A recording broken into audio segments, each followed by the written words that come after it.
ശേഷം price Sunny narration അവതരിപ്പിക്കുകയും ചെയ്യുന്നതാണ്. കർത്താവിൻ്റെ വിലയേറിയ നാമത്തിന് മഹത്വമുണ്ടാകട്ടെ. പ്രിയപ്പെട്ട ഏവർക്കും എൻ്റെ സ്നേഹവന്ദനം. പ്രത്യേകിച്ച് നന്നുക്കാട് ബ്രദർ അസംബ്ലി ഈ വർഷത്തെ കൺവെൻഷന് 2 ദിവസം രാത്രി യോഗങ്ങളിൽ ദൈവജന സൂക്ഷിപ്പാൻ എന്നെ ക്ഷണിച്ചു. പ്രിയപ്പെട്ട നിങ്ങളോടുള്ള ആത്മാർത്ഥമായ നന്ദി പ്രകടിപ്പിക്കുന്നു. കടന്നു വന്ന എല്ലാവരെയും ഓർത്ത് കർത്താവിനെ നന്ദിയുള്ള ഹൃദയത്തോടെ സ്തുതിക്കുകയാണ്. ഈ 2 രാത്രികളിലും ആവശ്യപ്പെട്ടതനുസരിച്ചും മീഡിയകളിലൂടെയൊക്കെ അറിയിച്ചിരിക്കുന്ന പോലെ ലോക സംഭവങ്ങളെ ബൈബിളിൻ്റെ വെളിച്ചത്തിൽ, പ്രവചന വെളിച്ചത്തിൽ പരിശോധിക്കാനായിട്ട് ഈ 2 രാത്രികൾ വേർതിരിച്ചിരിക്കുകയാണ്. ആഗ്രഹത്തോടുകൂടി കടന്നു വന്നിരിക്കുന്നവരെ ഓർത്ത് ദൈവത്തെ സ്തുതിക്കുകയാണ്. പരിമിതമായ ഒരു സമയം എനിക്ക് അനുവദിക്കപ്പെട്ടത് 1 മണിക്കൂറാണ്. ഈ 1 മണിക്കൂർ കൊണ്ട് ഈ ദീർഘമായ വിഷയങ്ങൾ ഞാൻ കഴിയുന്നതും ദൈവത്തോട് വളരെ കൂറ് പുലർത്തി അത് പറയാം. വളരെ പ്രാർത്ഥനയോടുകൂടെ നിങ്ങളുടെ മുന്നിൽ നിൽക്കുകയാണ്. ഞാൻ അധികം മുഖവരിയായി എടുക്കുന്നില്ല. ഇവിടെ ഇരിക്കുന്ന ഏറിയ പങ്കാളുകളും ഒരു പരിധിവരെ ബൈബിളിൻ്റെ പ്രവചനങ്ങളെക്കുറിച്ച് പരിചയമുള്ളവരാണ്. ഒരുപക്ഷെ പരിചയമില്ലാത്ത ചിലരും ഉണ്ടായേക്കാം. ഏതായാലും ദൈവം തരുന്ന കൃപയ്ക്കനുസരിച്ച് വചനത്തിലേക്ക് 1 മിനിറ്റ് പോലും കളയാതെ നമ്മുടെ ശ്രദ്ധയെ തിരിക്കാനായിട്ട് ശ്രമിക്കാം. പ്രാരംഭമായി ഒരു വാക്യം ഞാൻ വായിച്ചോട്ടെ. യെരമ്യ പ്രവചനം 31-ാം അധ്യായത്തിൻ്റെ 10-ാമത്തെ വാക്യം. യെരമ്യ ചാപ്റ്റർ 31 വേഴ്സസ് 10. ജാതികളെ യഹോവയുടെ വചനം കേൾപ്പീൻ, ദൂരദ്വീപുകളിൽ അതിനെ പ്രസ്താവിപ്പീൻ.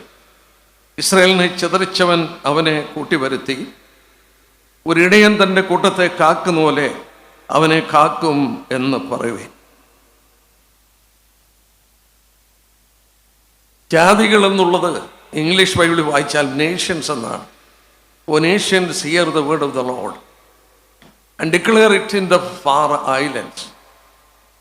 God wanted to convey something, and that message is, He who has scattered Israel has brought them back, and He is keeping them as a shepherd keeps his flock.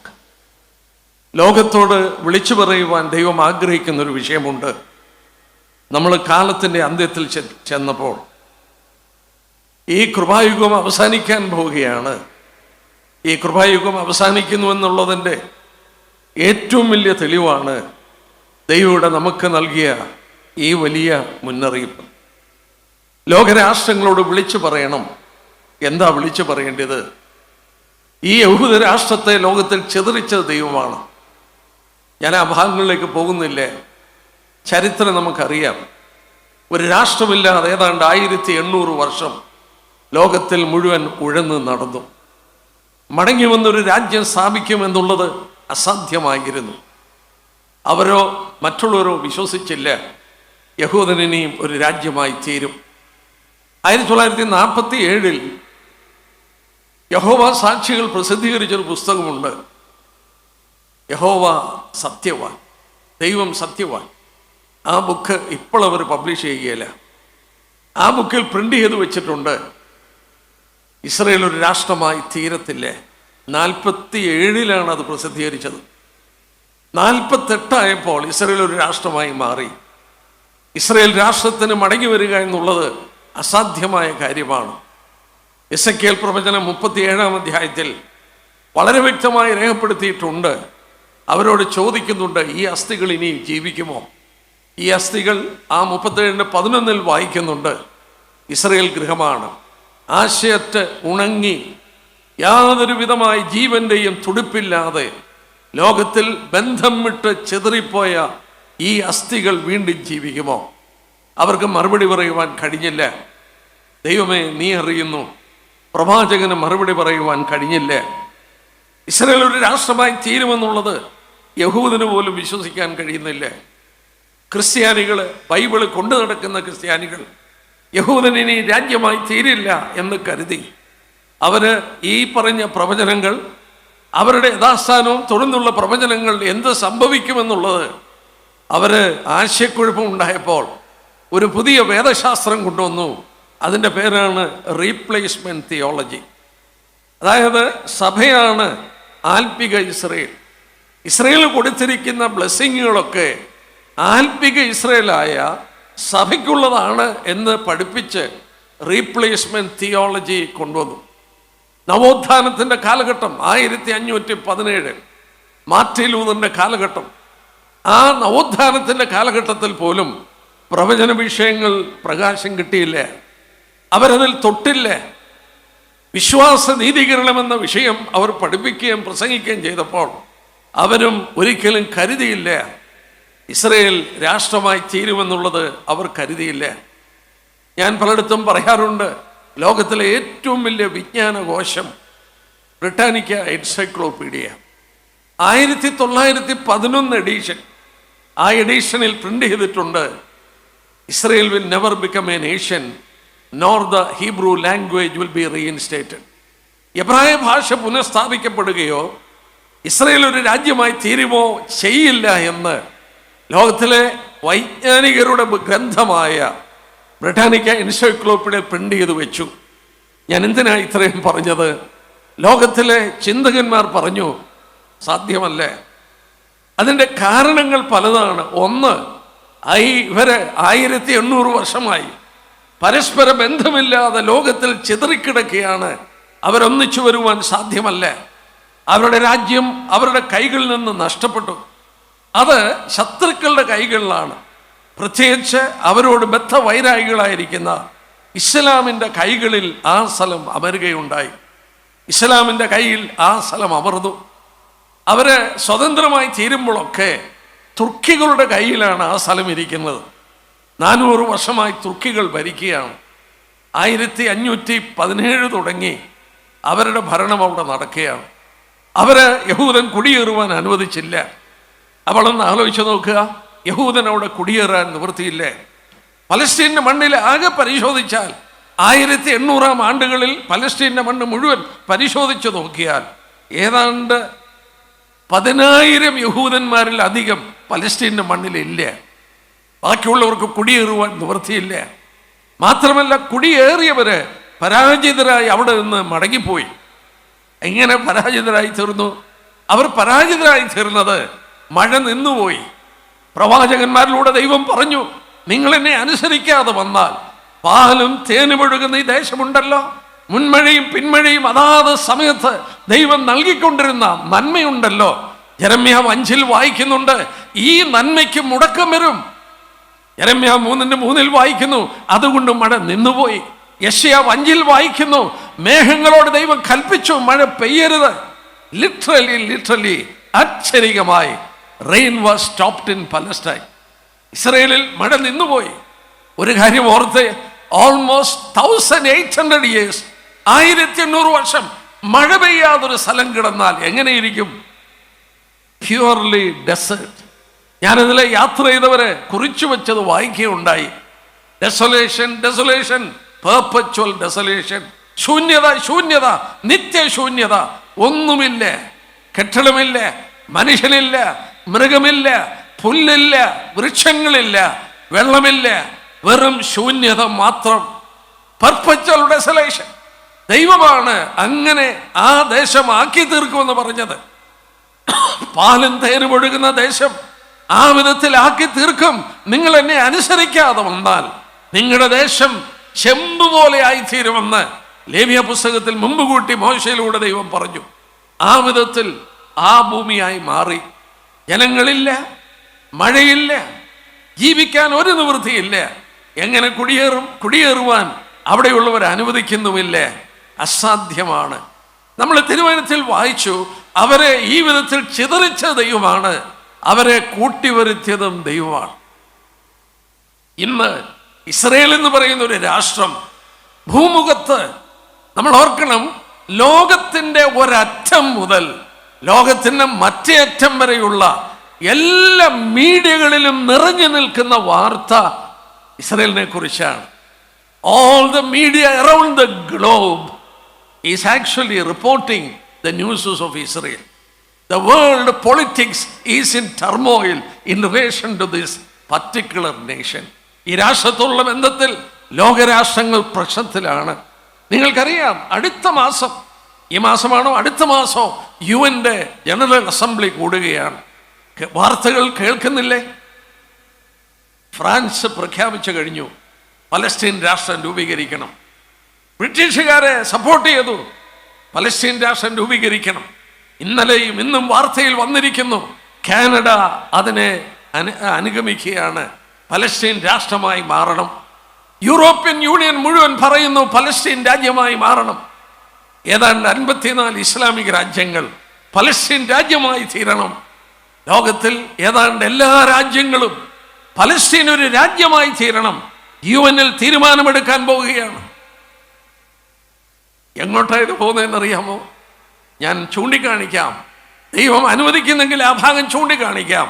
എന്നെ കേൾക്കുന്ന ദൈവമക്കളോട് പറയട്ടെ, the most explosive എന്ന് പറഞ്ഞാൽ ഏറ്റവും പ്രാധാന്യമായി പൊട്ടിത്തെറിയുടെ വക്കിൽ വന്ന് എത്തി നിൽക്കുകയാണ് ഈ പലസ്തീൻ രാഷ്ട്രം രൂപീകരിക്കുന്നതിനുള്ള ബന്ധത്തിൽ.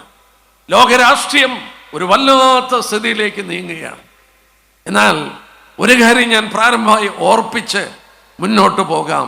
ദൈവം പറഞ്ഞു, ഇസ്രായേൽ മടങ്ങി വന്നപ്പോൾ തന്നെ ദൈവം പറഞ്ഞു, ലോകരാഷ്ട്രങ്ങളോട് പറയണം, ഞാനാണ് അവരെ മടക്കി വരുത്തിയത്, ഞാനാണ് അവരെ ചിതറിച്ചതും.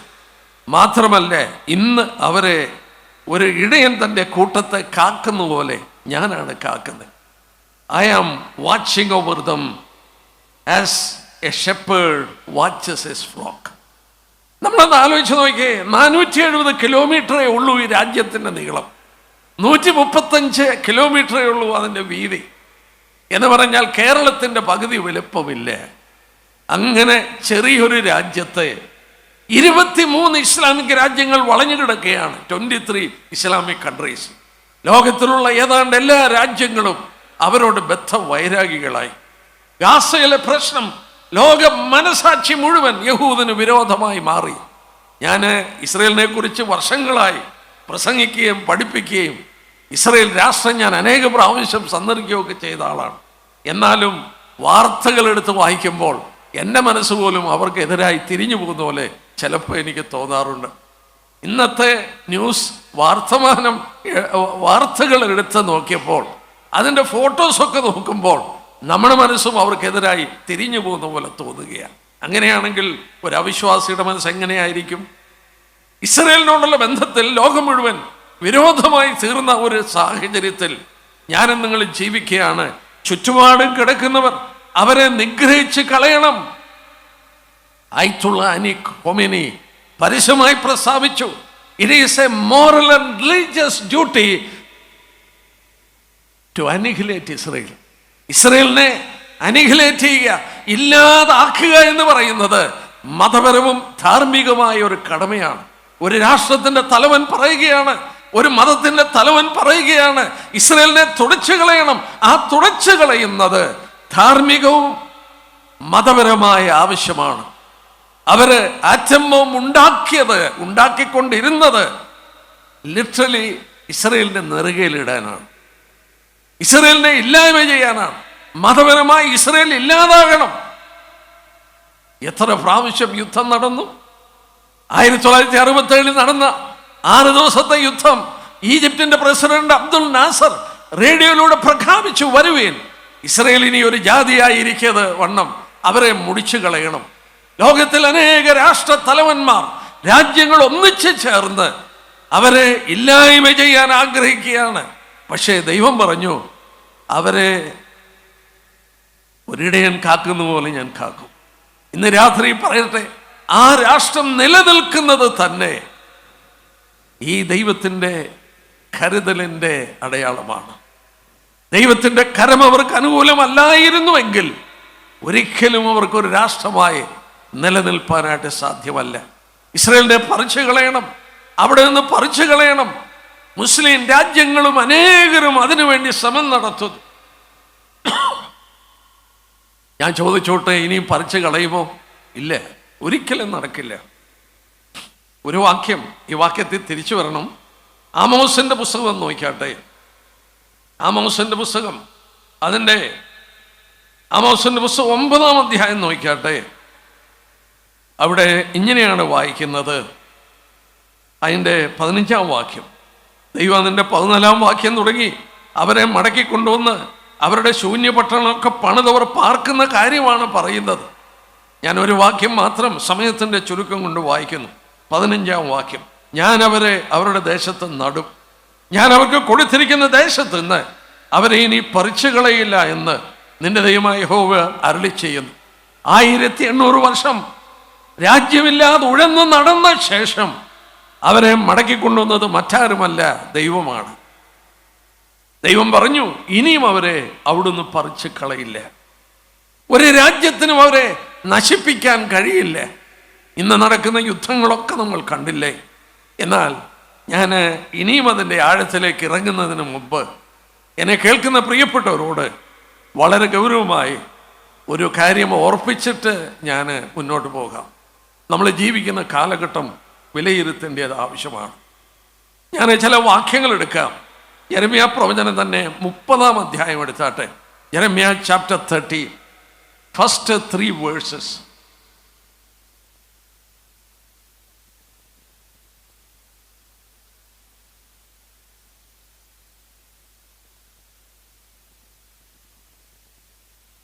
യെസ്, അടുത്ത വാക്യം.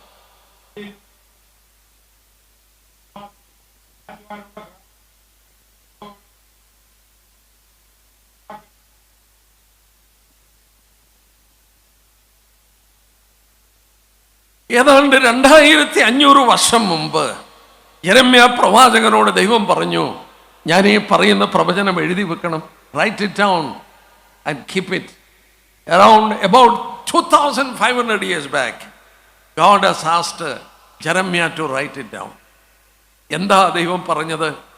A time in history will come. A time in history will come. What is going to come? When I am going to bring back these people to the same place. അവരുടെ പ്രവാസികളെ മടക്കി കൊണ്ടുവന്ന് അവരുടെ പിതാക്കന്മാർക്ക് കൊടുത്ത ദേശത്തിലേക്ക് ഞാൻ കൊണ്ടുവരും. ഞാനൊരു വാക്ക് പറയാതെ പോയാൽ ശരിയാകില്ല. എൻ്റെ മുന്നിൽ ലിസ്റ്റുണ്ട്. ഞാൻ എടുത്തു വായിക്കാനൊന്നും തുനിയുന്നില്ല. പ്രിയപ്പെട്ടവരെ, ഇസ്രായേൽ മക്കൾ രാഷ്ട്രമായി തീരണമെന്ന് ഒരു കാലഘട്ടത്തിൽ ലോകരാജ്യങ്ങൾക്ക് ചിന്തയുണ്ടായി. പ്രത്യേകിച്ച് 2ാം ലോകയുദ്ധകാലത്തും അതിനു മുമ്പുമൊക്കെ അവർ അനുഭവിച്ച കഷ്ടങ്ങൾ ലോകം കണ്ടപ്പോൾ നമുക്കറിയാം. 2ാം ലോകയുദ്ധകാലത്ത് 60 ലക്ഷം യഹൂദനെയാണ് യൂറോപ്പിൽ കൊന്നൊടുക്കിയത്. അവിടെ മാത്രമല്ല, അതിനു മുമ്പ് സ്പെയിനിലും റഷ്യയിലും ലോകത്തിൻ്റെ വിവിധ കോണുകളിൽ അവരെ കൊന്നൊടുക്കിയപ്പോൾ ഇത് ലോക മനസാക്ഷിയെ ഉണർത്തിയിട്ടുണ്ട്. അന്ന് ലോകത്തിൻ്റെ നേതൃത്വം വഹിച്ച രാഷ്ട്രങ്ങൾ പറഞ്ഞു, അവരിങ്ങനെ കഷ്ടം അനുഭവിക്കരുത്, ഇനിയും അവർക്കൊരു രാജ്യം കൊടുക്കണം. അവർ പ്രപ്പോസ് ചെയ്തു, പലസ്തീൻ്റെ മണ്ണിൽ രാജ്യം വേണ്ട.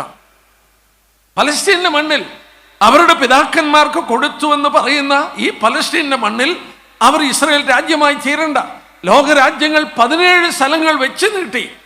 അതായത് ജനപ്പാർപ്പ് കുറവുള്ള 17 സ്ഥലങ്ങളിൽ അവരെ പാർപ്പിക്കുവാൻ തക്കവണ്ണം അവർക്ക് ദേശം വെച്ച് നീട്ടി.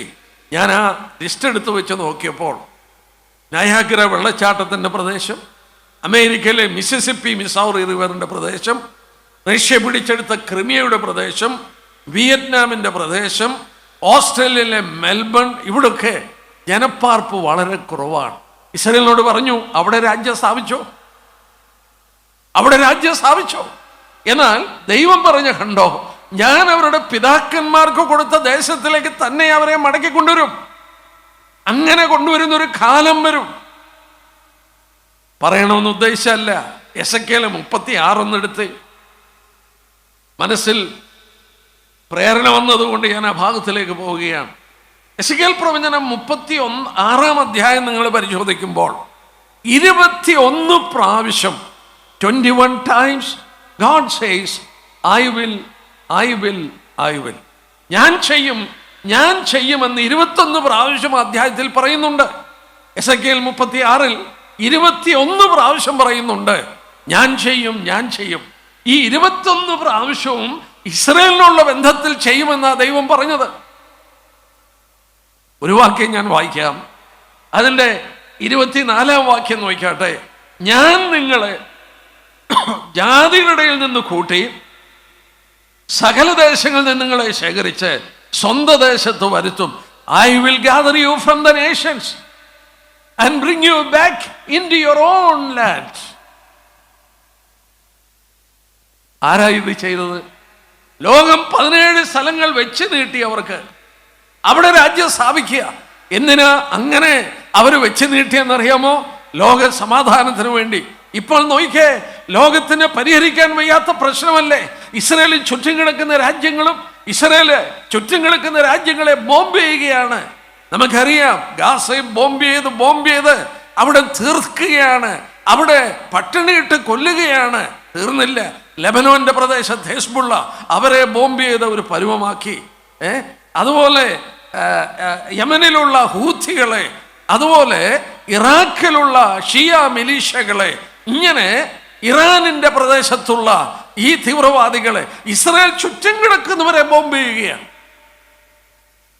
ലോകത്തിന് അറിയാമായിരുന്നു ഇതൊരു ലോക സമാധാനത്തിന് വെല്ലുവിളിയായി മാറും. മുസ്ലിങ്ങളുടെ മധ്യത്തിൽ ഇസ്രായേൽ എന്ന് പറയുന്ന അവരുടെ ബദ്ധവൈരാഗികൾ ഒരു രാജ്യം സ്ഥാപിക്കുന്നത് ലോക സമാധാനത്തിന് വെല്ലുവിളിയാണ്. അതുകൊണ്ട് അവർ മറ്റ് സ്ഥലത്ത് പോകട്ടെ. 17 സ്ഥലങ്ങൾ വെച്ച് നീട്ടി. ഈസിയായിട്ട് രാജ്യം സ്ഥാപിക്കാമായിരുന്നു. എന്നാൽ സ്വർഗത്തിലെ ദൈവം പറഞ്ഞു, നിങ്ങളുടെ പിതാക്കന്മാർക്ക് കൊടുത്ത ദേശത്ത് ഞാൻ കൊണ്ടുവരും. ഇവിടെ എസെക്കിയേൽ 36:24 കണ്ടോ? അവിടെ പറയുന്നുണ്ട്, ഞാൻ നിങ്ങളെ ജാതികളിൽ നിന്ന് കൂട്ടി സകല ദേശങ്ങൾ നിങ്ങളെ ശേഖരിച്ച് സ്വന്തം ദേശത്ത് വരുത്തും. സ്വന്തം ദേശം, into your own land. ഞാൻ ആ ഭാഗത്തിലേക്ക് പോകുന്നില്ല. നിത്യ ഉടമ്പടി കൊണ്ട് ദൈവം കൊടുത്ത സ്ഥലമാണ്. ഉടമ്പടി കൊണ്ട് ഇവിടെ ദൈവം എടുത്തു പറഞ്ഞു, നിങ്ങളെ ജാതികളിൽ നിന്ന് ഞാൻ ശേഖരിക്കും. ഇസ്രായേലിൽ ഇന്ന് വന്ന് പാർക്കുന്ന ജനങ്ങള് എത്ര രാജ്യത്തുനിന്ന് വന്നാന്നറിയാമോ? ഏതാണ്ട് 130 രാജ്യത്തു. ഒരു നിമിഷം ഒന്ന് ചിന്തിച്ചേ. ഈ ഇസ്രായേലിൽ ഇന്ന് ജീവിക്കുന്ന ജനങ്ങള് ഏതാണ്ട് 130 രാജ്യത്തുനിന്ന് ദൈവം കൊണ്ടുവന്നതാണ്. ഇന്ത്യയില് കേരളത്തിലൊക്കെ ഉണ്ടായിരുന്നു, മണിപ്പൂരിലും ഉണ്ടായിരുന്നു, കേരളത്തില് കൊടുങ്ങല്ലൂര്, മാളയില്, പറവൂര്, ചേന്നമംഗലത്തൊക്കെ യഹൂദന്മാരുണ്ടായിരുന്നു. ഇപ്പോൾ എന്ത് ചെയ്യാ? അവരൊക്കെ 10 പേരില്ല ഇപ്പം കേരളത്തിൽ. ബാക്കി എല്ലാം പോയി, എല്ലാവരും മടങ്ങിപ്പോയി. മണിപ്പൂരിൽ നിന്ന്, അവിടെ നിന്ന് മുഴുവൻ പോയി. മണിപ്പൂരിലൊക്കെ ഉണ്ടായിരുന്ന യഹൂദന്മാർ. എന്നെ പ്രിയപ്പെട്ടവരോട് പറയട്ടെ, 130 രാജ്യത്തുനിന്ന് ദൈവം കൊണ്ടുവന്നു. ഇങ്ങനെ വല്ലതും ചരിത്രത്തിൽ നടന്നിട്ടുണ്ടോ? സ്വർഗത്തിലെ ദൈവം നൂറ്റാണ്ടുകൾക്ക് മുമ്പ് പറഞ്ഞു, രാഷ്ട്രങ്ങളിൽ നിന്ന് നിങ്ങളെ ശേഖരിച്ച് നിങ്ങളെ സ്വന്തം ദേശത്ത് ഞാൻ കൊണ്ടുവരും. പക്ഷേ ഇവിടെ നമുക്ക് ഊന്നൽ കൊടുത്ത് ചിന്തിക്കേണ്ട ഒരു കാര്യം, ദൈവം ഒരു പർട്ടിക്കുലർ ടൈം ചൂണ്ടിക്കാണിക്കുക. അങ്ങനെ നിങ്ങളുടെ പിതാക്കന്മാർക്ക് കൊടുത്ത ദേശത്ത് നിങ്ങളെ കൊണ്ടുവരുന്ന കാലം വരും. ഒരു വാക്യം കൂടെ ഞാൻ യെരമ്യാവിൽ നിന്ന് കാണിക്കട്ടെ. യെരമ്യാ പ്രവചനം 31-ാം അധ്യായം എടുത്താട്ടെ. അതിൻ്റെ 27-ാം വാക്യം. ഞാൻ ഇസ്രായേൽ ഗൃഹത്തിലും യഹൂദാ ഗൃഹത്തിലും മനുഷ്യരുടെയും മൃഗത്തിൻ്റെയും വിത്ത് വിതയ്ക്കുന്ന കാലം വരും എന്ന് യഹോവയുടെ അരുളപ്പാട്. ആ വാക്യം കണ്ടോ? അവിടെ മൃഗങ്ങളില്ല, അവിടെ മനുഷ്യരില്ല, ശൂന്യമായി കിടക്കുന്ന സ്ഥലമാണ്. സ്വർഗത്തിലെ ദൈവം പറഞ്ഞു, അവിടെ ഞാൻ മൃഗങ്ങളുടെയും മനുഷ്യന്റെയും വിത്ത് വിതയ്ക്കുന്ന ഒരു കാലം വരും. A time will come. എന്നെ കേൾക്കുന്ന പ്രിയപ്പെട്ടവരോട് ചോദിക്കട്ടെ, ആ കാലം വന്നോ? അങ്ങനെ ഒരു കാലം വന്നോ? Has the time come? The Lord was pointing a particular time in history in which He will bring back these people. And I just want to ask a question. Has that time come? ആ സമയം വന്നോ? വന്നു. നമ്മൾ ജീവിക്കുന്ന, ഞാനും നിങ്ങൾ ജീവിക്കുന്ന കാലഘട്ടത്തിൽ അത് വന്നു. പ്രവാചകന്മാർ 2500 വർഷം മുമ്പ്, പ്രവാചകന്മാർ 2800 വർഷം മുമ്പ് പ്രവചിച്ചിരുന്ന കാലഘട്ടം നമ്മുടെ കൺമുമ്പിൽ വന്നു. ഇത് പറയുമ്പോൾ ഒരു വാക്യം കൂടെ ചൂണ്ടിക്കാണിച്ചിട്ട് ഞാൻ ആ ഭാഗം അങ്ങ് വിടാം. 102 സങ്കീർത്തനം ഒന്ന് നോക്കിക്കാട്ടെ. 102 സങ്കീർത്തനം. അവിടെ പ്രവചനാത്മാവിൽ പ്രവാചകൻ അത് ചൂണ്ടിക്കാണിക്കുന്നുണ്ട്. 1800 വർഷം അവരോട് ദൈവം കൃപ കാണിച്ചില്ല. 13-ാം വാക്യം, നീ എഴുന്നേറ്റ് സിയോനോട് കരുണ കാണിക്കും, അവളോട് കൃപ കാണിപ്പാനുള്ള കാലം അതിനുള്ള സമയം വന്നിരിക്കുന്നു. യെരമ്യാ പ്രവചനം 16:13 വായിച്ചാൽ, യെരമ്യാ 16:13 ഞാൻ അവരോട് കൃപ കാണിക്കില്ല. സ്വർഗത്തിൽ നിന്ന് ദൈവം തന്റെ പുത്രനെ അവരുടെ മധ്യത്തിൽ അയച്ചു. അവൻ സ്വന്തത്തിലേക്ക് വന്നു, അവർ അവനെ സ്വീകരിച്ചില്ല. ഹോശന്ന പാടിയ ജനം 5 ദിവസത്തിനുള്ളിൽ അവനെ ക്രൂശിച്ചു കളഞ്ഞു, അവനെ കൊന്നുകളഞ്ഞു. മനുഷ്യനല്ല എന്ന് തോന്നുമാറ് വിരൂപമാക്കി അവനെ ക്രൂശിച്ചു കളഞ്ഞു. ദൈവം പറഞ്ഞു, നിങ്ങളോട് കൃപ കാണിക്കത്തില്ല. യെരമ്യാ 16:13 കണ്ടോ? 1800 വർഷം അവന്റെ രക്തം ഞങ്ങളുടെ മേലും ഞങ്ങളുടെ മക്കളുടെ മേലും വരട്ടെന്ന് പറഞ്ഞു. ആശ്ചര്യമായി അവരുടെ മക്കളുടെ മേൽ ആ രക്തം ചൊരിയേണ്ടി വന്നു. ഹിറ്റ്ലർ തന്നെ 15 ലക്ഷം യഹൂദ കുഞ്ഞുങ്ങളെയാണ് കൊന്നത്. 15 ലക്ഷം യഹൂദ കുഞ്ഞുങ്ങളെ.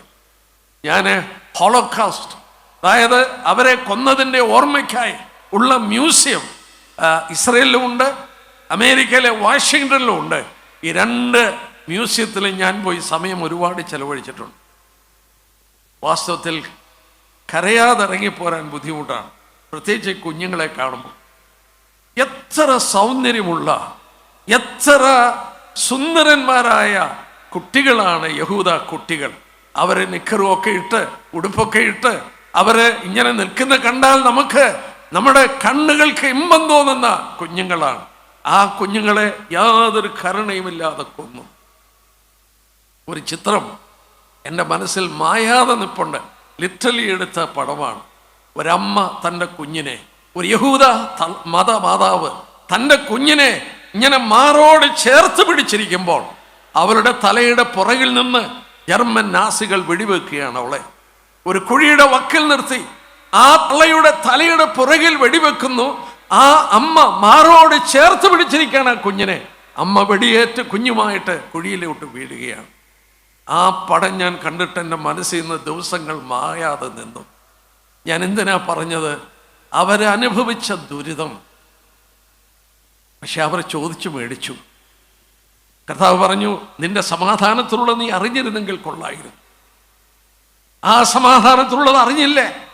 നിന്റെ രക്തം ഞങ്ങളുടെ മേലും ഞങ്ങളുടെ മക്കളുടെ മേലും വരട്ടെന്ന് അവർ ഉറക്കെ പറഞ്ഞു. അവരാശ്ചര്യമായി ആ വില കൊടുക്കേണ്ടി വന്നു. നോക്കുക, ഇവിടെ ദൈവം പറഞ്ഞു കൃപ കാണിക്കത്തില്ല. യെരമ്യാ 16:17 ഞാൻ അവരോട് കൃപ കാണിക്കില്ല. 1800 വർഷം പീഡിപ്പിക്കപ്പെട്ടിട്ട് ദൈവം കൃപ കാണിച്ചില്ല. എന്നാൽ സങ്കീർത്തനക്കാരൻ്റെ ഒരു കാലഘട്ടം പറയുന്നുണ്ട്, നീ എഴുന്നേറ്റ് സിയോനോട് കരുണ കാണിക്കും, അവളോട് കൃപ കാണിപ്പാനുള്ള കാലം, മടക്കിക്കൊണ്ടുവരാനുള്ള കാലം, അവരോട് കരുണ കാണിപ്പാനുള്ള കാലം. നമ്മൾ ആ വാക്കിന് വേണ്ടിയാണ് ഞാൻ ഇതെടുക്കുന്നത്. ഒരു പ്രത്യേക കാലഘട്ടം, അവരെ മടക്കിക്കൊണ്ടുവരുന്ന കാലം, അവരോട് ദൈവം കരുണ കാണിക്കുന്ന കാലം. ചരിത്രത്തിൽ, നീണ്ട ചരിത്രത്തിൽ അങ്ങനെ ഒരു ദിവസം ഞാൻ നിങ്ങൾ ജീവിക്കുമ്പോൾ വന്നു. അതല്ലേ അത്ഭുതം? യെസ്. അടുത്തായിട്ട് നോക്കിക്കാട്ടെ. നിന്റെ ദാസന്മാർക്ക് അവളുടെ കല്ലുകളോട് താല്പര്യം, അവളുടെ പൂഴിയോട് അനുഭവം തോന്നുന്നു. എനിക്ക് വിശദമായി പറയണമെന്നുണ്ട്, എന്നാലും മനസ്സിലാകുവാനായിട്ട് ഞാൻ പറയാം. യഹൂദന്മാർ, ലോകത്തിൻ്റെ 4 കോണിലും ചിതറിക്കിടക്കുന്ന യഹൂദന്മാർ, പെന്തിക്കോസ്ത് പെരുന്നാളിൽ ഓൺ ദ ഡേ ഓഫ് പാസ്ഓവർ, പെസഹയുടെ ദിവസം അവരുടെ മുഖം യെരുശലേമിനോട് തിരിക്കും.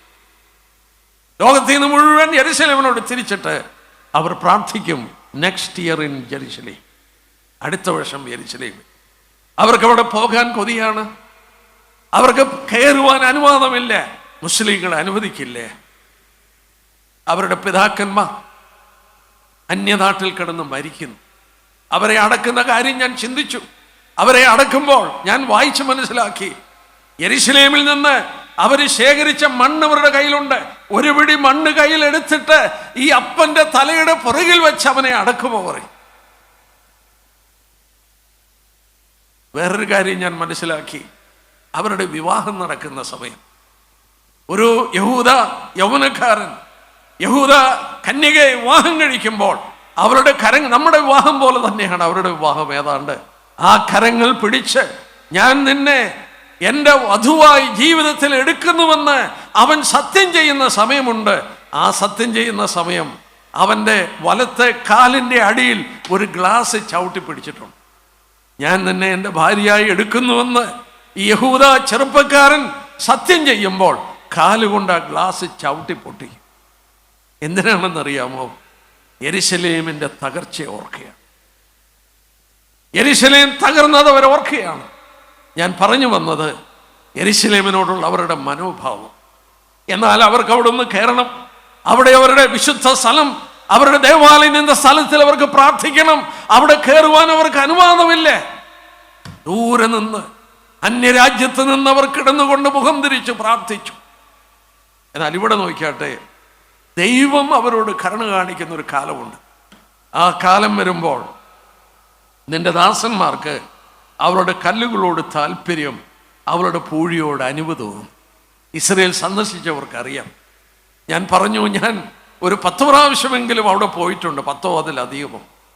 ഇസ്രയേലിൽ സന്ദർശിച്ചപ്പോൾ എന്നെ ഏറ്റവും ആകർഷിച്ച സ്ഥലം വിലാപ മതിലിൻ്റെ പ്രദേശമാണ്. യഹൂദന്മാർ അവരുടെ ദേവാലയം നിന്നതിൻ്റെ ഏറ്റവും അടുത്ത് ചെന്ന് പ്രാർത്ഥിക്കുന്ന സ്ഥലമാണ് വിലാപ മതിൽ. അവിടെ നോക്കിയാൽ കാണാം ഈ കല്ലുകളുടെ തലയിട്ട് അടിക്കുന്നു. സ്ത്രീകൾ കുഞ്ഞുങ്ങളെ കഴുത്തിൽ കെട്ടിയിട്ടിട്ട് അവിടെ നിന്ന് തല കൊണ്ട് ഈ കല്ല് വിലാപ മതിലിൻ്റെ കല്ലിൽ അടിച്ച് പ്രാർത്ഥിക്കുന്നു. ഞാൻ രാത്രികളിൽ അവരുടെ ടണലിൽ ഇറങ്ങി ഈ വിലാപ മതിലിൻ്റെ അടിയിലുള്ള ഗുഹയിലൂടെ ഞാൻ പോയി. ആ ഗുഹയ്ക്കുള്ളിൽ ചെന്നപ്പോൾ, ഏറ്റവും അടിയിൽ ചെന്നപ്പോൾ കാണാം വളരെ ചെറുപ്പക്കാരായ യഹൂദ സ്ത്രീകൾ ഈ കല്ലുകളുടെ ഈ വിലാപ മതിലിൻ്റെ താഴോട്ടുള്ള ആ ഫൗണ്ടേഷന്റെ അവിടെ ആ ഗുഹയ്ക്കുള്ളിൽ രാത്രിയിൽ ഇരുന്ന് അവർ പ്രാർത്ഥിക്കുകയാണ്, കരയുകയാണ്, പ്രാർത്ഥിക്കുകയാണ്. അവരെ സംബന്ധിച്ച് അവരുടെ അതിവിശുദ്ധ സ്ഥലം, അതിൻ്റെ അവിടെ വരെ അവർക്ക് അടുത്തു വരാം. That is the nearest place of the most holy place for them. അവരവിടെ പ്രാർത്ഥിക്കുകയാണ് രാത്രിയും പകലും ഒക്കെ. ആ കല്ലുകളെ അവർ തൊടുന്നു, ആ കല്ലുകളെ അവർ ചുംബിക്കുന്നു. എപ്പോഴാണ് അത് സംഭവിച്ചത്? നീ എഴുന്നേറ്റ് സിയോനോട് കരുണ കാണിച്ചു, നീ അവരോട് കരുണ കാണിച്ചൊരു കാലം വരുമെന്ന് പറഞ്ഞു. ആ കാലഘട്ടത്തിൽ അവരെ മടക്കി കൊണ്ടുവന്നപ്പോൾ ഈ കല്ലുകളോട് അവർക്ക് താല്പര്യം തോന്നുകയാണ്. അടുത്തായിട്ട് നോക്കിയാട്ടെ സഹോദരി സഹോദരന്മാർ, അടുത്ത വാക്യം നോക്കണം. ഇത് സംഭവിക്കുമ്പോൾ 15-ാം വാക്യത്തിൽ പറയുന്നു, ഇംഗ്ലീഷിൽ എനിക്കൊന്ന് 16-ാം വാക്യമാണ്. യഹോവ സിയോനെ പണിയും, തൻ്റെ മഹത്വത്തിൽ പ്രത്യക്ഷനാകും. The Lord will build up Zion and he will appear in his glory. Wonderful. ഇത് സംഭവിക്കുമ്പോൾ അവൻ തന്റെ മഹത്വത്തിൽ പ്രത്യക്ഷപ്പെടും. യെസ്, കർത്താവ് വരാറായി. ഇത് മഹത്വ പ്രത്യക്ഷതയാണെങ്കിൽ അതിന് 7 വർഷം മുമ്പ് ദൈവസഭയുടെ നിന്ന് മാറ്റപ്പെടണം, ഉൽപ്രാവണത്താൽ സഭ മാറ്റപ്പെടണം. അങ്ങനെയാണെങ്കിൽ ഈ വളരെ വ്യക്തമായ ദൈവിക ഇടപെടൽ യഹൂദനുള്ള ബന്ധത്തിൽ ഒരു കാര്യം നമ്മളെ പഠിപ്പിക്കുന്നു: ഞാനും നിങ്ങളും ഈ ലോകത്തിൽ നിന്ന് പോകാൻ സമയം അതിക്രമിച്ചു കിടക്കുകയാണ്. യെസ്, പക്ഷേ ഭയപ്പെടേണ്ട ഒരു കാര്യം ഞാൻ പറയാം. ഭയപ്പെടേണ്ട, കർത്താവ് പറഞ്ഞു തൻ്റെ വരവിൻ്റെ അടയാളം യഹൂദ രാഷ്ട്രമാണെന്ന് കർത്താവ് പറയുന്നു മത്തായി 24. ഒരു നിമിഷം നോക്കൂ, മത്തായിയുടെ സുവിശേഷം 24. ശിഷ്യന്മാർ കർത്താവിനോട് ചോദിച്ചു, നിന്റെ വരവിനും ലോകാവസാനത്തിനും അടയാളം എന്തെന്ന് പറഞ്ഞു തരണമെന്ന് പറഞ്ഞു. അറിഞ്ഞോ അറിയാതെയോ അവർ ചോദിച്ചത് ഒരടയാളമാണ്. Lord, give us a sign. They asked for only one sign to understand what is a sign of his coming. നമ്മൾ മത്തായി 24 അവിടെ വായിക്കുന്നുണ്ട്, നിന്റെ വരവിനും ലോകാവസാനത്തിനും അടയാളം. Verses 3, last part of verse 3. അടയാളം, that is singular, not plural. They didn't ask for many signs. They asked for a particular sign. What is a sign of your coming? കർത്താവ് എത്ര അടയാളം കൊടുത്തു? ഒരടയാളമേ പറഞ്ഞുള്ളൂ. എനിക്ക് മത്തായി 24 എക്സ്പോസ് ചെയ്യണമെന്നുണ്ട്. ഒരടയാളമേ പറഞ്ഞുള്ളൂ. യഹൂദനോടായി പറഞ്ഞിരിക്കുന്നത്. അതിന്റെ 32-ാം വാക്യം നോക്കി, അത്തിയെ നോക്കി ഒരു ഉപമ പഠിക്കണം. Learn a parable of the fig tree. നിങ്ങളതിന്റെ ഉപമ പഠിക്കണം. എന്തിനാ ഉപമയിലൂടെ ഇത് പറഞ്ഞത്? മത്തായിയുടെ സുവിശേഷം തന്നെ 10-ാം അധ്യായം നോക്കിയാട്ടെ, മാത്യു ചാപ്റ്റർ 10. എന്തിനാണ് കർത്താവ് ഈ സമയത്ത് അത് ഉപമയിലൂടെ പറഞ്ഞത്? ക്ഷമിക്കണേ, മത്തായിയുടെ സുവിശേഷം 13-ാം അധ്യായമാണ്. മാത്യു ചാപ്റ്റർ 13, 13-ാം അധ്യായത്തിന്റെ 10-ാം വാക്യം. ശിഷ്യന്മാർ അടുക്ക വന്നു, അവരോട് ഉപമകളായി സംസാരിക്കുന്നത് എന്തെന്ന് അവനോട് ചോദിച്ചു. അവൻ അവരോട് ഉത്തരം പറഞ്ഞത്, സ്വർഗരാജ്യത്തിന്റെ മർമ്മങ്ങളെ അറിയുവാൻ നിങ്ങൾക്ക് വരം ലഭിച്ചിരിക്കുന്നു, അവർക്കോ ലഭിച്ചിട്ടില്ല. കർത്താവ് 12-ാം അധ്യായത്തിന്റെ അവസാനം വരുമ്പോൾ യഹൂദനോടുള്ള ഇടപെടലിൽ ഒരു വ്യത്യാസം വരികയാണ്. ഈ 12-ാം അധ്യായത്തിന്റെ അവസാനം വരെ ഉപമകൾ പറഞ്ഞിട്ടില്ല. കർത്താവ് സ്വർഗരാജ്യത്തെക്കുറിച്ചൊക്കെ ഓപ്പണായിട്ട് പഠിപ്പിക്കുകയാണ്. 13-ാം അധ്യായത്തിൽ ഇവരുടെ അവിശ്വാസം നിമിത്തം ഉപമകളിലൂടെ സംസാരിക്കാൻ തുടങ്ങി. ശിഷ്യന്മാർ ചോദിച്ചു, എന്തിനാണ് ഈ ഉപമകളിലൂടെ പറയുന്നത്? കർത്താവ് പറഞ്ഞ മറുപടി എന്നാ? സ്വർഗരാജ്യത്തിന്റെ മർമ്മങ്ങളെ അറിയുവാൻ നിങ്ങൾക്ക് വരെ ലഭിച്ചു, അവർക്ക് ലഭിച്ചിട്ട്. ഈ അവിശ്വാസികൾക്ക് കർത്താവ് പറഞ്ഞ കഥകളൊക്കെ അവര് അഭിനന്ദിച്ചപ്പോൾ അവർക്ക് മനസ്സിലാക്കാത്തൊരു സത്യം തൻ്റെ ജനത്തിന് ഈ ഉപമകളിൽ മറഞ്ഞു കിടപ്പുണ്ട്. എന്താണത്?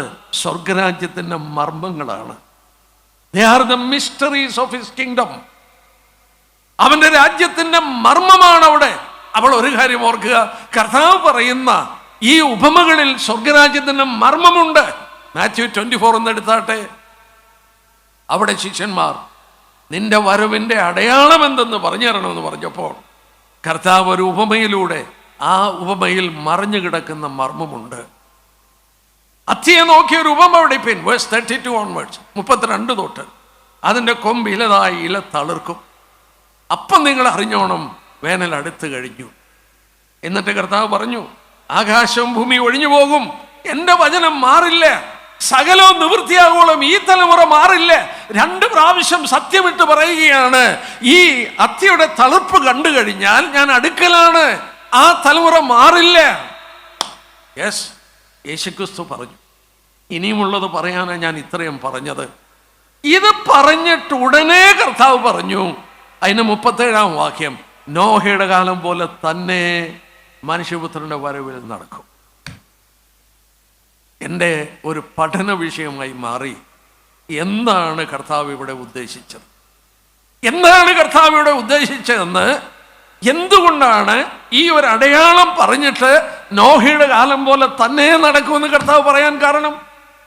ഞാൻ ഉൽപ്പത്തി 4, 5 അധ്യായം വളരെ സമയമെടുത്തു. ഞാൻ അവിടെ അപഗ്രഥിച്ചു. ഒരു നിമിഷം നോക്കാം എന്തുകൊണ്ട് കർത്താവ് അത് പറഞ്ഞു എന്ന് ഞാൻ ചൂണ്ടിക്കാണിക്കാം. Matthew chapter 4 and Matthew chapter 5. Sorry, Genesis chapter 4 and Genesis chapter 5. ഉൽപ്പത്തി പുസ്തകം 4, 5 അധ്യായം. ഈ 4, 5 അധ്യായം ഞാൻ ഓടിച്ച് പറയാം, കാരണം ഏതാനും മിനിറ്റ് കൊണ്ട് ഞാൻ അതങ്ങ് പറയാം. ഞാൻ സാധാരണ ഒരു ക്ലാസ് കൊണ്ട് എടുക്കുന്ന ഒരു ഭാഗമാണ്. ഞാൻ ഓടിച്ചു പറയട്ടെ. 2 ജനറേഷനെ ഇവിടെ എടുത്തു പറയുന്നു. 2 ജനറേഷൻ. ഒന്ന് കായിന്റെ വംശം. കായിന്റെ വംശം ദുഷ്ടന്മാരാണ്. എന്നാൽ ദൈവത്തെ ആരാധിച്ച വേറൊരു വംശമുണ്ട്, അത് ശേത്തിന്റെ വംശമാണ്. ഈ 2 വംശത്തെ പറഞ്ഞിട്ട് ഈ ഓരോരുത്തരുടെ ജീവിതം ഒരു സെന്റൻസിൽ തീരുകയാണ്.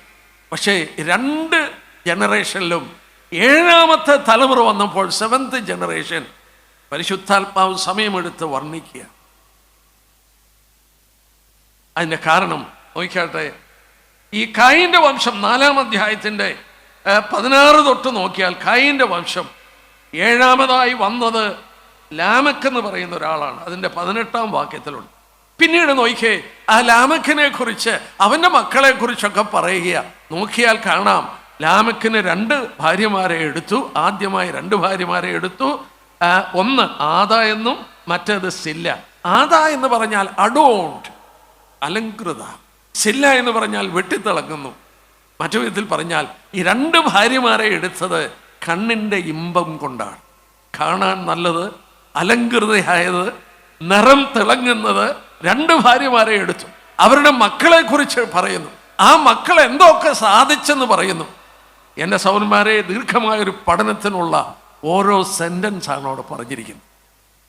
ഈ മക്കളെ കുറിച്ച് പഠിച്ചു നോക്കിയാൽ പിതാവായി തീർന്നു, പിതാവായി തീർന്നു, പിതാവായി തീർന്നു, പിതാവായി തീർന്നു എന്ന് പറഞ്ഞാൽ അവരിലൂടെയാണ് ലോകത്തിൽ ആദ്യമായി അത് ഉണ്ടാകുന്നത്. ഇവിടെ പറയുന്നു പശുപാലകന്മാരായി 20 യാബാൽ ആദാം യാബാലിനെ പ്രസവിച്ചു കൂടാരവാസികൾക്കും പശുപാലകന്മാർക്ക് പിതാവായി. അല്ലേലും ആടുമാടുകളെ മേയ്ക്കുന്ന ജോലി അല്ലയോ പണ്ടത്തെ കാലത്ത്. പക്ഷെ ഇവിടെ പറയുന്നത് കൂടാരത്തിൽ വസിച്ച് എന്ന് പറഞ്ഞാൽ ഒരു പ്രത്യേക രീതിയിൽ ഈ മൃഗങ്ങളെ മൾട്ടിപ്ലൈ ചെയ്യുന്നത് കണ്ടുപിടിക്കുന്നത് ഇവരാണ്. ധനത്തിന് പ്രതാപമുള്ളവർ, സൗന്ദര്യത്തിൽ പ്രതാപമുള്ളവർ, ആയുധങ്ങൾ ഉണ്ടാക്കിയതിൽ പ്രതാപമുള്ളവർ, വീണയും മറ്റും ഉണ്ടാക്കിയ സംഗീത ഉപകരണങ്ങൾക്ക് ഉള്ള അവരിലൂടെ പിതാവായി തീർന്നുവെന്ന് വായിക്കുന്നു. പക്ഷേ അവിടെ നോക്കിയേ, അവരാരും ദൈവത്തെ ആരാധിച്ചിട്ടില്ല. ഒറ്റ വാക്കില്ല ദൈവത്തെ ആരാധിച്ചെന്ന്. ലോകത്തിൻ്റെ നേട്ടമല്ലാതെ ഒന്നുമില്ല. ലോകത്തിൻ്റെ നേട്ടമുള്ള ഒരു തലമുറയായിരുന്നു, ഒരു ജനറേഷനായിരുന്നു കായീൻ്റെ വംശം. പുതിയ നിയമത്തിൽ വരുമ്പോൾ കായീൻ ദുഷ്ടനിൽ നിന്നുള്ളവരായി. എന്നാൽ നമ്മൾ ആ 4-ാം അധ്യായത്തിൻ്റെ അവസാനത്തിൽ 25-ാം വാക്യം, ആദാം തൻ്റെ ഭാര്യയെ പിന്നെയും പരിഗ്രഹിച്ചു, അവളൊരു മകനെ പ്രസവിച്ചു. കായീൻ കൊന്ന ഹാബേലിന് പകരം ദൈവം എനിക്ക് മറ്റൊരു സന്തതിയെ തന്നു എന്ന് പറഞ്ഞ് അവന് ശേത്ത് എന്ന് പേരിട്ടു. ശേത്തിനൊരു മകൻ ജനിച്ചു, അവൻ ഏനേഷ് എന്ന് പേരിട്ടു. അടുത്ത വാക്യം നോക്കിയോ, 26. അക്കാലത്ത് യഹോവയുടെ നാമത്തിൽ ആരാധന തുടങ്ങി. അവിടെ ആരാധന തുടങ്ങി. കണ്ടോ? എന്താ അതിൻ്റെ കാരണം? അതിൻ്റെ കാരണം ഞാൻ അവിടെ ചൂണ്ടിക്കാണിക്കാം. ഞാൻ പറഞ്ഞു, ഞാൻ ഒരുപാട് സമയം ചെലവഴിച്ച ഒരു പഠനമായിരുന്നു. എന്തുകൊണ്ടാണ് ഇവിടെ ഇങ്ങനെ പരിശുദ്ധാത്മാവ് എഴുതി ആ കാലത്ത് യഹോവയുടെ നാമത്തിൽ ആരാധന തുടങ്ങി? 2 വാക്കുകൾ അവിടെ ശ്രദ്ധേയമാണ്. ഒന്ന്, ദൈവം. 25-ാം വാക്യം, ദൈവം എന്നൊരു വാക്കുണ്ട്. ആ വാക്ക് എബ്രായ ഭാഷയിൽ എലോഹീം എന്നാണ്. എലോഹീം എന്ന് പറഞ്ഞാൽ സർവശക്തൻ, ഒമിനി പൊട്ടന്റ്, സർവശക്തനായ ദൈവം. അവർക്കൊരു കുഞ്ഞ് ജനിച്ചു. ആ കുഞ്ഞിന് ഏനോശ് എന്ന് പേരിട്ടു. ഏനോശ് എന്ന വാക്കിന്റെ അർത്ഥം മരിക്കുന്ന മനുഷ്യൻ, മർത്യൻ, മോർട്ടൽ മാൻ. Elohim, Enosh. ദൈവം ഒമിനി പൊട്ടൻ, ദൈവം സർവശക്തൻ. ഞങ്ങളാരാ? മരിക്കുന്നവർ, മർത്യരാണ്, ഞങ്ങൾ പൊടികളാണ്. അക്കാലത്ത് ഈ ബോധമുണ്ടായപ്പോൾ അവർ യഹോവയെ ആരാധിക്കാൻ തുടങ്ങി. അവിടുന്ന് നമ്മൾ നോക്കുക, ആ ശേത്തിന്റെ വംശം മുഴുവൻ ആരാധിക്കുകയാണ്. അവർ ദൈവത്തെ ഭയപ്പെട്ട് ജീവിക്കുകയാണ്. അവർ ദൈവഭക്തന്മാരാണ്. അതുകൊണ്ടാണ് അവിടെ ഓരോ തലമുറ കഴിയുമ്പോഴും പിന്നെ അവൻ മരിച്ചു, പിന്നെ അവൻ മരിച്ചു, പിന്നെ അവൻ മരിച്ചു. കായീന്റെ വംശത്തെ കുറിച്ച് അത് പറയുന്നില്ലേ? കായീന്റെ വംശം ലോക നേട്ടങ്ങളിൽ മുഴുകിയിരുന്നപ്പോൾ ശേത്തിന്റെ വംശം പിന്നെ അവൻ മരിച്ചു, പിന്നെ അവൻ മരിച്ചു, പിന്നെ അവൻ മരിച്ചു. അവിടെ 7ാമത് വന്നത് ആരാണ്? 5-ാം അധ്യായത്തിന്റെ 18-ാം വാക്യത്തിൽ ഹാനോക്ക്. ഹാനോക്ക് 7ാമനാണ്. യൂദായുടെ ലേഖനം 14-15 വാക്യത്തിൽ 7ാമനായ ഹാനോക്ക് എന്ന് പുതിയ നിയമത്തിൽ എഴുതിയിട്ടുണ്ട്. അപ്പൊ ശേത്തിന്റെ വംശത്തിൽ 7ാമത് വന്നത് ഹാനോക്കാണ്. കായീന്റെ വംശത്തിൽ 7ാമത് വന്നത് നമ്മൾ കണ്ടു, ലാമക്കാണ്. ഇനിയുമാണ് നമ്മുടെ പഠനം വരുന്നത്. കർത്താവ് പറഞ്ഞു, നോഹയുടെ കാലം പോലെ ആകും. ഈ വർഗം, ശേത്തിന്റെ വർഗം ദൈവത്തെ ആരാധിച്ച് കഴിയുന്നത്. സൗന്മാരെ, ഇവിടെ ഭയത്തോടുകൂടെ ഞാനൊരു കാര്യം ഓർപ്പിക്കട്ടെ. ഈ ഹാനോക്ക് നമ്മൾ വായിക്കുന്നു, അതിൻ്റെ 21-ാം വാക്യം. ഹാനോക്കിന് 65 വയസ്സായപ്പോൾ അവൻ മെഥൂശാലഹിനെ ജനിപ്പിച്ചു. മെഥൂശാലഹിനെ ജനിപ്പിച്ച ശേഷം ഹാനോക്ക് 300 സംവത്സരം ദൈവത്തോട് കൂടെ നടക്കുകയും പുത്രന്മാരെയും പുത്രിമാരെയും ജനിപ്പിക്കുകയും ചെയ്തു. 65 വയസ്സ് വരെ ഹാനോക്ക് ദൈവത്തോട് കൂടെ നടന്നിട്ടില്ലേ? തീർച്ചയായിട്ടും നടന്നിട്ടുണ്ട്. ഹാനോക്കിനെ കുറിച്ച് യൂദ എഴുതിയ ഒരു പ്രവാചകനാണ്. ഹാനോക്ക് ദൈവത്തോട് കൂടെ നടന്നിട്ടുണ്ട്. പിന്നെ എന്താ ഇവിടെ 65 വയസ്സിൽ അവൻ ദൈവത്തോട് കൂടെ നടന്നു എന്ന് രേഖപ്പെടുത്താൻ കാരണം? അവിടെ ആ രഹസ്യം പറയുന്നുണ്ട്. ഹാനോക്കിനൊരു കുഞ്ഞ് ജനിച്ചു. ആ കുഞ്ഞിന്റെ പേരെന്നാ? മെഥൂശലേഹ്. മെഥൂശലേഹാണ് ലോകത്തിലെ ഏറ്റവും ദീർഘായുസോടുകൂടെ ജീവിച്ച ആള്. എത്ര വർഷം ജീവിച്ചു? 969 വർഷം. എന്തിനാ ആയുസ് നീട്ടിക്കൊടുത്തത്? മെഥൂശലേഹ് എന്ന വാക്കിന്റെ അർത്ഥം അവൻ മരിക്കുമ്പോൾ അത് സംഭവിക്കും. ഹാനോക്ക് പ്രവചിച്ചു, അവൻ ന്യായാധിപതിയായി വരുന്നു, 1000 വിശുദ്ധന്മാരോട് കൂടെ വന്ന് ദുഷ്ടന്മാരെ ന്യായം വിധിക്കാൻ പോവുകയാണ്. അത് പറയുമ്പോൾ ഈ ഹാനോക്കിന് ഒരു വെളിപ്പാടുണ്ടായിരുന്നു, ദൈവത്തിന്റെ വെളിപ്പാട്. 65 വയസ്സിൽ നിനക്കിപ്പം ജനിച്ചൊരു കുഞ്ഞുണ്ടല്ലോ, ആ കുഞ്ഞ് മരിക്കുമ്പോൾ ഞാൻ ന്യായവിധി നടത്തും. ആ കുഞ്ഞിന് പേര് കൊടുത്തു മെഥൂശലേഹ്. നിങ്ങൾ കണക്കാക്കി നോക്കിക്കോ, മെഥൂശലേഹ് മരിച്ചു, ന്യായവിധി വന്നു, ജലപ്രളയം വന്നു. ഇനി നമുക്ക് തലമുറകളെ ഒന്ന് നോക്കാം. മെഥൂശലേഹ്, ഹാനോക്ക് 21 വാക്യം. ഹാനോക്ക് 7-മനാണ്. ഹാനോക്കിന് 22 വാക്യം മെഥൂശലേഹിനെ ജനിപ്പിച്ചു. അപ്പം 8. മെഥൂശലേഹിന് 8. മെഥൂശലേഹിന് 25 വാക്യം ലാമക്കിനെ ജനിപ്പിച്ചു. ലാമക്ക് ആരെ ജനിപ്പിച്ചു?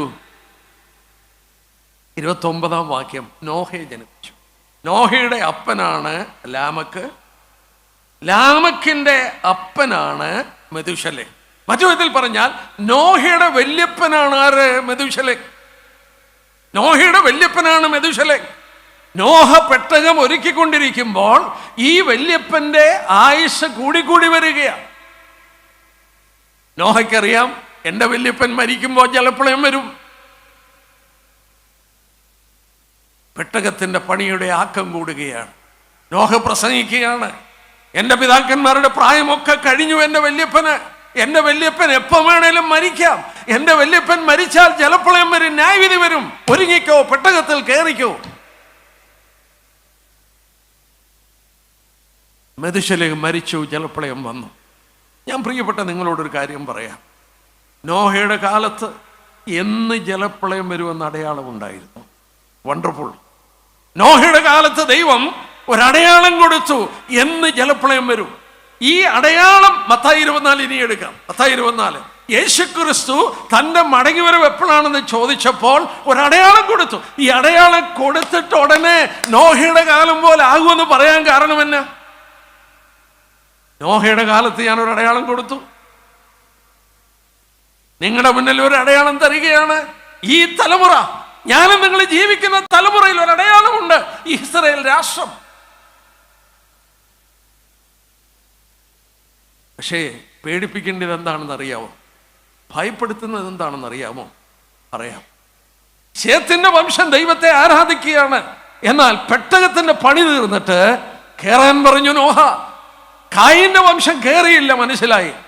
ശേത്തിന്റെ വംശത്തിൽ നിന്ന് ആരും എന്നാ കേറാഞ്ഞേ? ദൈവത്തെ ആരാധിച്ച ശേത്തിന്റെ വംശത്തിൽ നിന്ന് എന്താ കേറാഞ്ഞേ? നോഹയുടെ കാലം പോലെയാകും മനുഷ്യപുത്രന്റെ വരും. യെസ്, ലോകത്തിൽ പല രാജ്യത്ത് ഞാൻ പോയിട്ടുണ്ട് ശുശ്രൂഷകൾക്കായിട്ട്. അടച്ചുപൂട്ടിയ ബ്രദറിന് സഭകളുടെ മുന്നിൽ ഞാൻ നിന്നിട്ടുണ്ട്. ഞാനിപ്പം വന്നു. ഞാൻ UK നിന്ന് വന്നത് 20-ാം തീയതി. ബാത്ത് എന്ന് പറയുന്ന ബ്രദറൻ സഭയിൽ ഞാൻ പോയി. ബാത്തിൽ നിന്നാണ് മൈക്കൽ ബ്രൗണൊക്കെ വന്നത്. ഞാൻ അവിടെ ചെന്ന ആ ഹോളിലൊക്കെ കയറി അവരുടെ പഴയ ഫോട്ടോ എൻ്റെ വാട്സപ്പിനകത്ത് കിടപ്പുണ്ട്. അവരുടെ ചർച്ചിൻ്റെ ഫോട്ടോ എടുത്തപ്പോൾ ആ ഫോട്ടോ ഞാൻ കണ്ടു. ആ ഫോട്ടോ ഞാൻ ക്ലിക്ക് ചെയ്തെടുത്തു. ഒരു കൺവെൻഷൻ്റെ ആളാണ് ആ ചർച്ചിൽ ആരാധനയ്ക്ക് കൂടുന്നത്. ബാത്തിൽ ബ്രദറൻ സഭയിൽ കൂടിയിരുന്നത് ഒരു കൺവെൻഷൻ്റെ ആളാണ്. നിങ്ങൾക്ക് വേണമെങ്കിൽ ഞാൻ ഫോട്ടോ കാണിക്കാം, എൻ്റെ വാട്സപ്പിൽ കിടക്കും. ഇപ്പോൾ UK വലിയൊരു സഭയാണ് ബാത്ത്, ഏതാണ്ട് 110 പേർ. ബാക്കി സഭകളൊക്കെ നോക്കിയാൽ വളരെ വളരെ ഇതുപോലുള്ള സഭകളിൽ വളരെ വിരളിൽ എണ്ണാനേ ഉള്ളൂ, ബാക്കി മുഴുവൻ ആളില്ല. എവിടെ പോയി? ഓസ്ട്രേലിയയിൽ ഇത് തന്നെ, അമേരിക്കയിൽ ഇത് തന്നെ. ഈ ഇന്ത്യയിൽ നിന്ന്, കേരളത്തിൽ നിന്ന് നമ്മുടെ സഹോദരി സഹോദരന്മാർ അവിടെ ചെന്നുകൊണ്ടാണ് പല സഭകളിലും ഇന്ന് അല്പമെങ്കിലും ആളുള്ളത്. യേശുക്രിസ്തു പറഞ്ഞ വാക്കിന് വല്ല അർത്ഥമുണ്ടോ? നോഹയുടെ കാലം പോലെ തന്നെ വരും.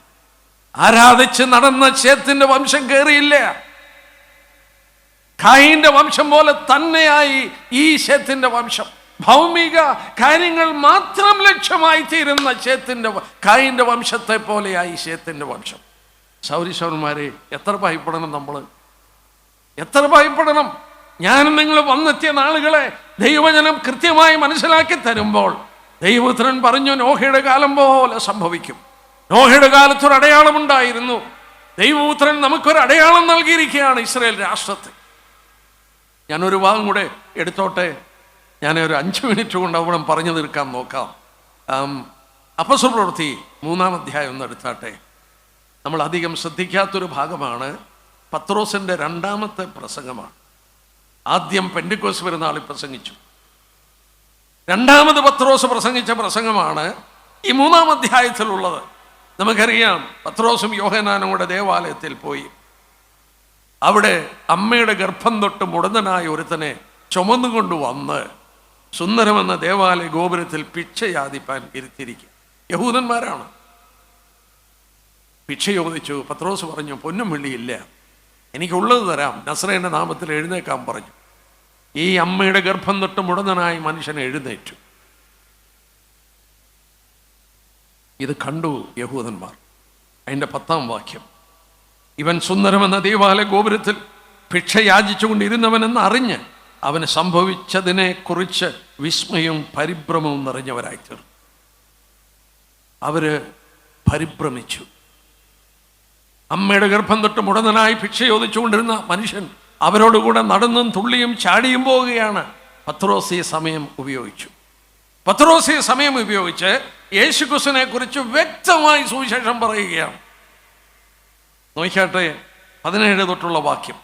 അവിടെ ഞാൻ വായിക്കുന്നതിൻ്റെ കാരണം യേശുക്രിസ്തു എപ്പോൾ മടങ്ങി വരുമെന്നൊരു രഹസ്യം അവിടെ പത്രോസ് പറയുന്നുണ്ട്.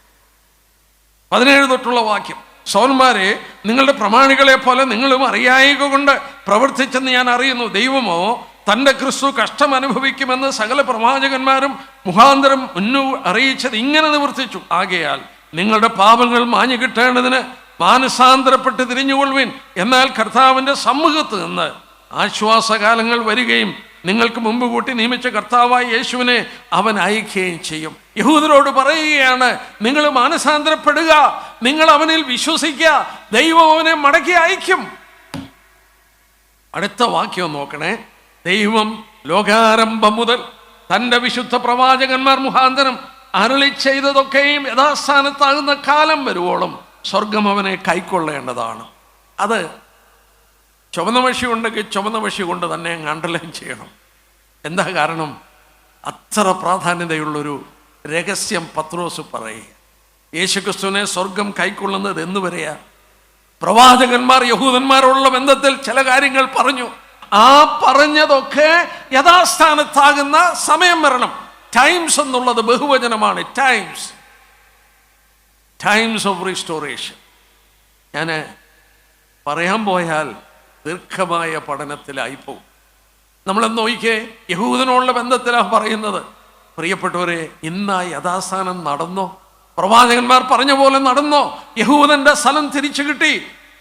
യഹൂദന്റെ രാജ്യത്ത് ജനങ്ങൾ മടങ്ങി വന്നു. യഹൂദന്റെ സ്ഥലത്ത് വീണ്ടും മഴ പെയ്തു. യഹൂദന്റെ സ്ഥലത്ത് കൃഷി ചെയ്യുന്നു. ഇന്ന് ഏതാണ്ട് $1.3 ബില്യൺ പഴങ്ങളും പൂക്കളും കയറ്റി അയക്കുന്നു. അവിടെ കെട്ടിടങ്ങളില്ലായിരുന്നു, ഇന്ന് വലിയ കെട്ടിടങ്ങളുണ്ടായി.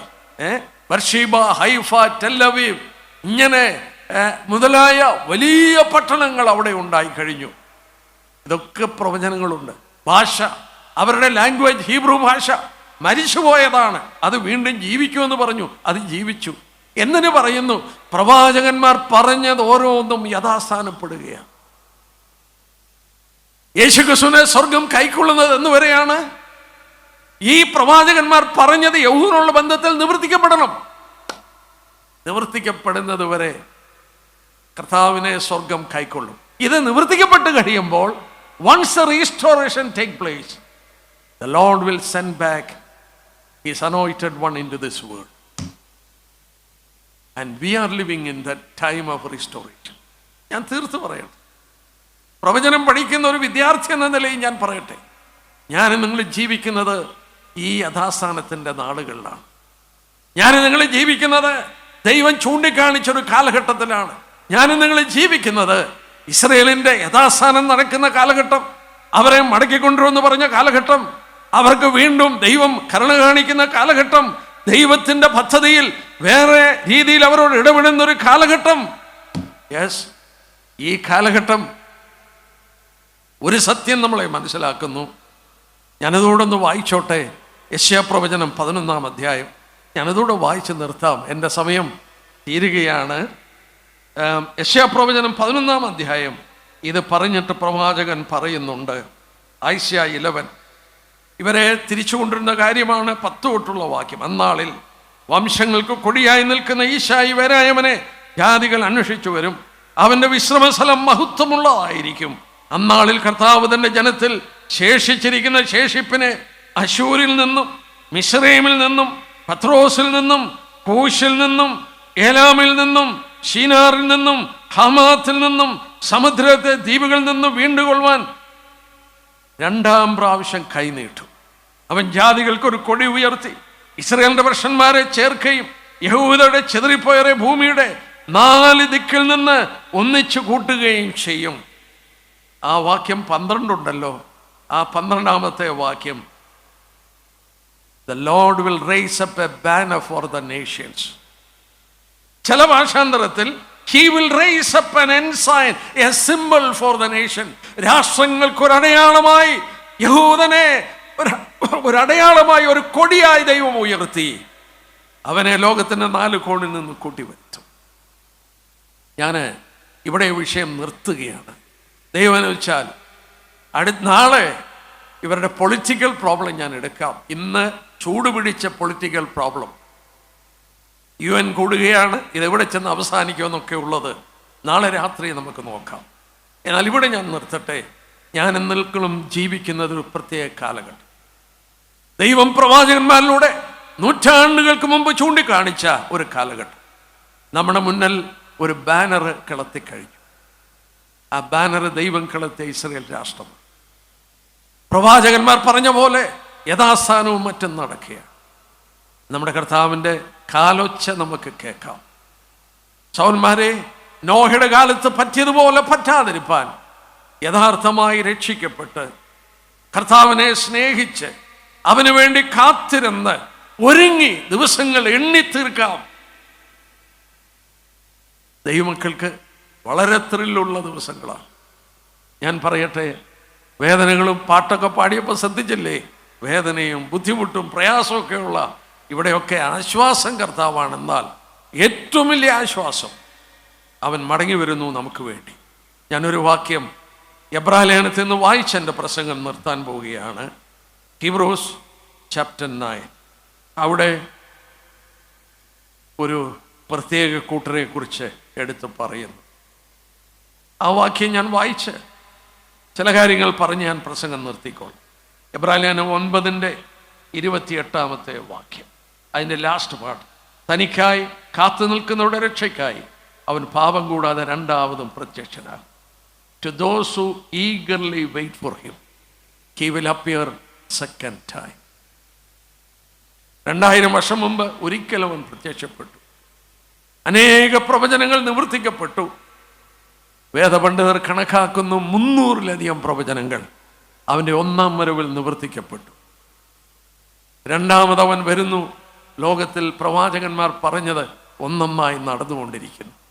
പക്ഷേ ഇപ്പോൾ അവൻ വരുന്നത്, ഒന്നാമത് വന്നത് പാപത്തിൻ്റെ പരിഹാരമുണ്ടാക്കുവാൻ, രണ്ടാമത് വരുന്നത് തനിക്കായി കാത്തു നിൽക്കുന്നവരുടെ രക്ഷയ്ക്കായിട്ടാണ്. ഞാനിവിടെ ഇരുന്നുകൊണ്ട് ഓർത്തുപോയി, അവസാനത്തെ ഗ്രന്ഥം വെളിപ്പാട് പുസ്തകം അവസാനിക്കുന്നത് ആമീൻ കർത്താവേ വരണേ. ഉത്തമഗീതം അവസാനിക്കുന്നത് ചെറുമാനിനും കലക്കുട്ടിക്കും തുല്യനായി ഓടിപ്പോക എന്ന് മലയാളത്തിലുള്ള തെറ്റാണ്. ഓടി വരിക. Come my beloved. ഒരു പ്രിപ്പയർഡ് ബ്രൈഡ്. പ്രിയന്റെ അടുക്കൽ ചെല്ലുവാൻ ഒരുക്കപ്പെട്ട ഒരു മണവാട്ടി. അവരാരാണ്? അവനോടൊരു ഉടമ്പടി ചെയ്തവരാണ്.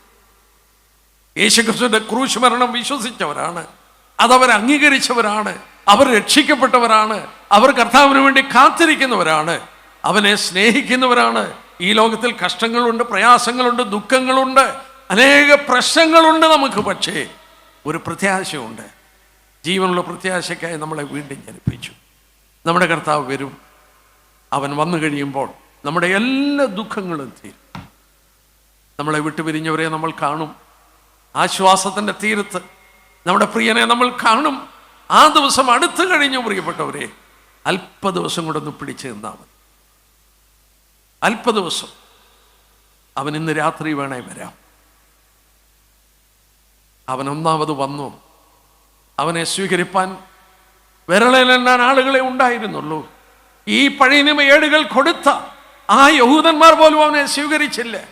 ഞാൻ ഇവിടെ ഇരുന്നപ്പോൾ ഒരു വാക്യം ഓർത്തു. അതൊന്ന് ഞാൻ വായിച്ചിട്ട് നിർത്തിക്കോട്ടെ. യോഹന്നാന്റെ സുവിശേഷം അവൻ്റെ 1-ാം വരവ്. ഒരു പകലത്തെ അധ്വാനം കഴിഞ്ഞു കർത്താവിൻ്റെ. അതിൻ്റെ 7-ാം അധ്യായം എന്നെടുത്താട്ടെ. യോഹന്നാന്റെ സുവിശേഷം 7-ാം അധ്യായം അതിൻ്റെ 52-53 വാക്യം. അവരോട് നീയും ഗലീലക്കാരനോ? പരിശോധിച്ചു നോക്കുക, ഗലീലയിൽ നിന്ന് പ്രവാചകൻ എഴുന്നേൽക്കില്ല എന്ന് ഉത്തരം പറഞ്ഞു. അങ്ങനെ ഓരോരുത്തൻ താൻ്റെ വീട്ടിലേക്ക് പോയി. ആ വാക്ക് കണ്ടോ? അങ്ങനെ ഓരോരുത്തൻ താൻ്റെ വീട്ടിലേക്ക് പോയി. അടുത്ത വാക്യം എങ്ങനെയാ? യേശുവോ ഒലിമലയിലേക്ക് പോയി. ഓരോരുത്തർ തങ്ങളുടെ വീട്ടിൽ പോയപ്പോൾ ദൈവപുത്രൻ എങ്ങോട്ടാ പോയേ? ഒലിമലയിലേക്ക് പോയി. ഞാനിങ്ങനെ ചിന്തിക്കുന്നു, എല്ലാവരും വീട്ടിൽ പോയപ്പോൾ കർത്താവ് തന്നെ അവിടെ നിൽപ്പുണ്ട്. കർത്താവിനെ കൂട്ടിക്കൊണ്ടുപോകാൻ ആരും ഉണ്ടായിരുന്നില്ല. അവൻ്റെ അമ്മ മറിയ ഗർഭിണിയായി. ഒരു കന്യകയാണ് അവള്, പൂർണ്ണ ഗർഭിണിയായി.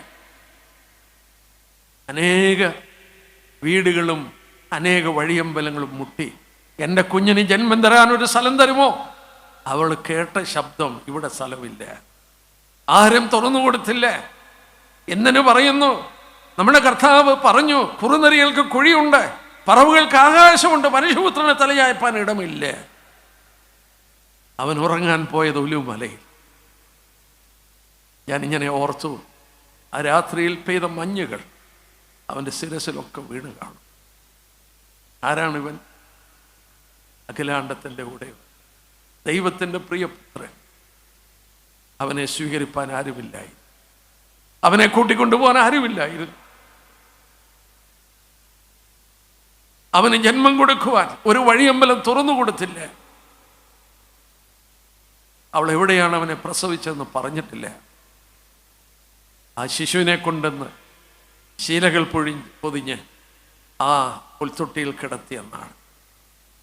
അല്ല, ഇത് വായിച്ചു കൊണ്ടിരുന്നപ്പോൾ എൻ്റെ മനസ്സിൽ ഓടി വന്നു ഒരു ഭാഗം.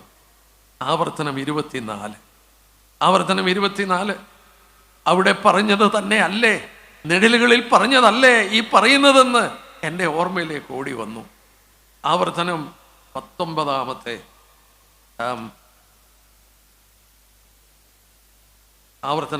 ആവർത്തന പുസ്തകം 24-ാം അധ്യായത്തിൻ്റെ 19 വാക്യം. 24:19. നിന്റെ വയലിലെ വിളവ് കൊയ്തിട്ട് ഒരു കറ്റ വയലിൽ മറന്നു പോന്നാൽ അതിനെ എടുപ്പാൻ മടങ്ങിപ്പോകരുത്. നിന്റെ ദൈവമായ യഹോവ നിന്നെ സകല പ്രവൃത്തിയിൽ നിന്നെ അനുഗ്രഹിക്കേണ്ടതിന് അത് പരദേശിക്കും അനാഥനും വിധവയ്ക്കും ഇരിക്കട്ടെ. ഓ,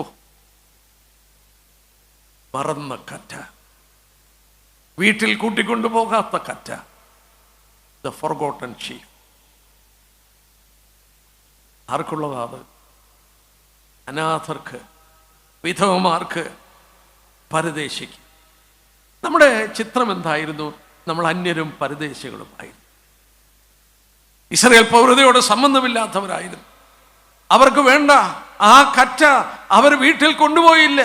ആ കറ്റ ഉപേക്ഷിക്കപ്പെട്ട മറന്നുപോയ കറ്റയായിരുന്നു. പക്ഷേ നമ്മുടെ ഹൃദയം തുറന്നു കൊടുത്തു, നമ്മുടെ വീടുകൾ തുറന്നു കൊടുത്തു, നാം അനുഗ്രഹിക്കപ്പെട്ടു. ആ മറന്ന കറ്റ അവനെ അവർക്ക് വേണ്ടായിരുന്നു. പക്ഷേ എൻ്റെ ജീവിതത്തിൽ എൻ്റെ ഹൃദയം തുറന്നു, എൻ്റെ ഭവനം അവന് വേണ്ടി തുറന്നു. എത്ര അനുഗ്രഹം നമ്മൾ അനുഭവിച്ചു. ഞങ്ങളെ കേൾക്കുന്ന പ്രിയപ്പെട്ടവരെ, എൻ്റെ വാക്കുകൾ നിർത്തുമ്പോൾ ഒരു കാര്യം ഞാൻ ചോദിച്ചോട്ടെ. ഈ കർത്താവ് ഭൂമിയിൽ വന്നത് പാപത്തിൻ്റെ പരിഹാരം വരുത്തുവാൻ. അന്ന് അവനെ കൈക്കൊള്ളാൻ ആളുകൾ വളരെ വിരളമായിരുന്നു.